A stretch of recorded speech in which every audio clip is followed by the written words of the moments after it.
sa labas ng bahay, mahaba na ang pila ng customers na nag-aabang sa pagbubukas ng paresan. Bukas na ang inyong ikalawang araw ng pagbebenta sa Pinoy Big Pares.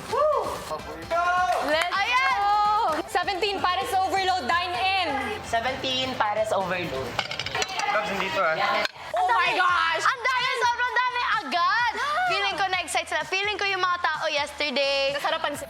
5 classic Pares ha, na dine-in. Wait lang, unahin muna natin overload. 17 muna tayo. Pagkatapos yung 17, tsaka next. So as we are serving food to you guys, I hope that in the same way we could give back and so we could get our weekly task food. Yes, guys. Oh, complete. Complete na yung... Ano to, overload? Overload.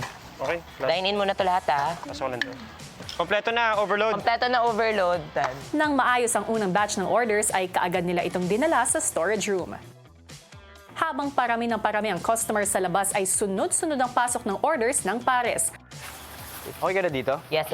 Tokot baboy? Ilan to? 18. Nagiging happy po ako kasi sobrang dami. At the same time, kinakabahan po ako para po sa amin po, kuya. Kasi sobrang bulk yung mga orders po, ganyan. We got more orders sa Tokot Baboy, which is Yes! Hanggang si Clarice may napansin sa kanyang niluluto. Josh, pwede kuha ang tubig. No, parang kukulangin tayo sa sabaw eh. Careful, Josh. Patuloy ang pasok ng orders kaya naman ang task leader na si Dustin Sa totoo lang, sobrang stressed ko na po kanina. Hindi ko lang po rin pinapahalata or tinatry ko po yung control, kuya. Kasi alam ko naman po na hindi ito fully pareho sa ginagawa ko sa labas. 18 toko at baboy. Gusto mo pa ba ituloy? Mawawala na tayo ng stock. Ilan na? Running low na yung pork. Ganun po sa pagtayo ng restaurant, kuya eh. Hindi mo alam kung ano yung magiging problema mo talaga. Kasi hirap po talaga, kuya. Hindi mo masasabi kung anong bigla kang maubusan ng ganito, ganyan. Sir. Masusolusyonan pa kaya ni Dustin ang kakapusan sa stocks? Ang problemado sa kanilang stocks na si Dustin, lumapit na kay Kuya. Ay, kuya. May kailangan? Mag-update lang po ako sa mga running low na stocks po namin, kuya. Out of stock na po kami ng sugar, so hindi na po kami makagawa ng palamig. Tapos, running low na po kami sa pork. So, ilan na lang rin po yung magagawa naming overload. Nakalimutan po sabihin sa akin na na running low. Hindi na po, kuya. Anticipate, kuya. May 3 oras pa kayo para magtinda. Sa makatuwid, hindi pa kayo nakakakalahati at nagkukulang na ang inyong supplies. Mahaba pa ang pila sa labas.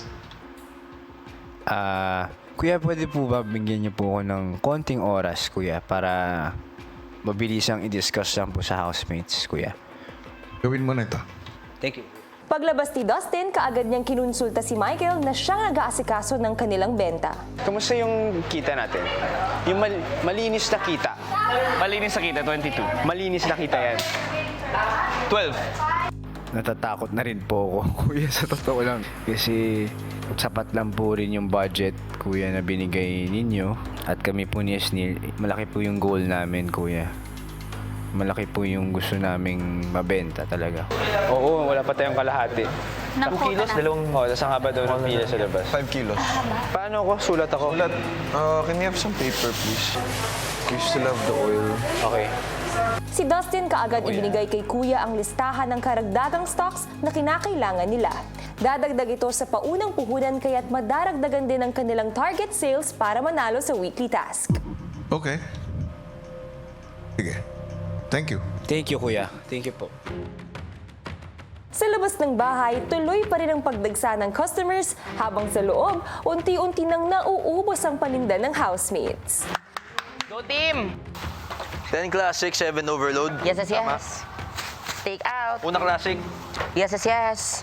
Ayun po, dun po ako kinabahan ng very slight hanggang sa may natakal naman po sila at ayun po, kuya.